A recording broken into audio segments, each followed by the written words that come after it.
یہ جذب کرنا علامت ہے کہ یہ مٹی ہے، اس لیے کہ مٹی وہی ٹائلز ہے، وہ جذب نہیں کرتا، نہیں ہوگا درست. یہ پتھر ہے، جذب نہیں کرتا، نہیں ہوگا. لیکن کوئی جاذب پتھر ہو تو ہو جائے گا. نہیں ابھی پینٹ وغیرہ آئے ہیں. ہاں اینٹ سے ہو جاتا ہے. ابھی پینٹ وغیرہ آئے ہیں. ہاں کچھ نہیں.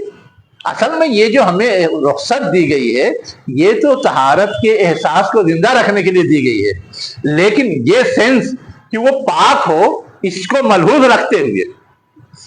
تو اب وہ مٹی جس سے اینٹ بنی ہے وہ اپنی جگہ پاک ہے. ہم تو اس میں مٹی ہی ملاتے ہیں نا، کوئی گندی چیز تو ملاتے نہیں ہیں.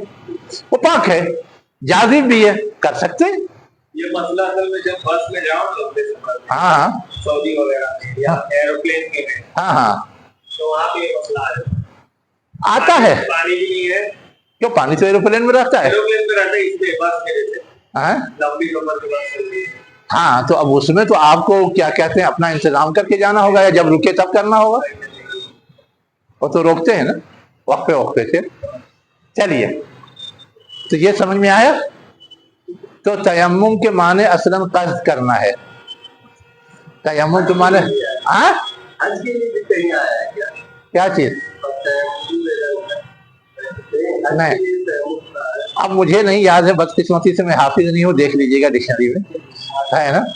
لیکن جہاں پر آیا وہاں قصد کرنے کا معنی ہے. اور مترجمین جو شعور رکھنے والے ہیں صرف اردو کی بیس پہ ترجمہ نہیں کرتے، وہ قصد کرنا ہی ترجمہ کرتے ہیں. تو یہاں ہم لوگ پڑھ رہے تھے فَأَغْرَقْنَاهُمْ فِي الْيَمِّ بِأَنَّهُمْ كَذَّبُوا بِآيَاتِنَا. کیوں غرق کیا؟ ہماری آیات کو جھٹلایا. وَكَانُوا عَنْهَا غَافِلِينَ، اور اس سے غافل تھے، اس کو کوئی اہمیت نہیں دیتے تھے. غافل آنے کا مطلب یہ. وَأَوْرَثْنَا الْقَوْمَ الَّذِينَ كَانُوا يُزْدَسَفُونَ.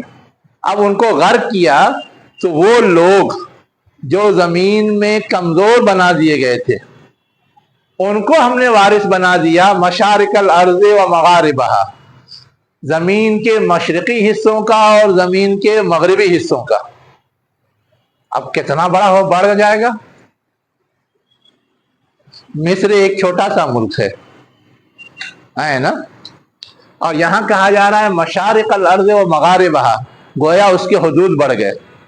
جب آپ پڑھیں گے تاریخ بنی اسرائیل کی تو آپ کو ملے گا کہ بعد میں جب غلبہ حاصل ہوا ہے تو صرف مصر پہ غلبہ نہیں حاصل ہوا ہے. مصر کے علاوہ جو موجودہ سیریا ہے، فلسطین ہے یعنی شام ہے، اردن ہے، لبنان ہے، یہ سارے علاقے بنی اسرائیل کے زیر سلطنت آ گئے تھے. اس لیے یہ تعبیر ہے مشارق الارض و مغاربہا. التی بارکنا فیہا، اس سے بھی اس کا اشارہ ملتا ہے، اس لیے کہ فلسطین اور شام کے علاقے کے لیے بارکنا فیہا کے الفاظ استعمال ہوئے. انبیاء کی وجہ سے بھی، وہاں کی سرسبز و شادابی کی وجہ سے بھی سورہ بنی اسرائیل میں. ٹھیک ہے. وَتَمَّتْ كَلِمَاتُ رَبِّكَ الْحُسْنَى عَلَى بَنِي اسرائیل، اور تمام ہو گیا تیرے رب کا بہترین فیصلہ یا وعدہ، دونوں ترجمہ کرتے ہیں کلمہ کا، علی بنی اسرائیل، بنی اسرائیل پر. کس وجہ سے؟ بما صبروا، یعنی اللہ کے تعالیٰ نے بنی اسرائیل کو جو اقتدار عطا کیا، جو غلبہ عطا کیا، دشمن کو جو برباد کیا اور مٹا دیا، اس کا ریزن بما صبروا ہے. اب انہوں نے صبر کیا کیا تھا؟ ایک سوال. الزام لگاتے تھے. ہاں اب یہاں آ کر کے ایک فلسفہ سمجھیے. سارے الزام کے باوجود ایمان والے تھے یا نہیں؟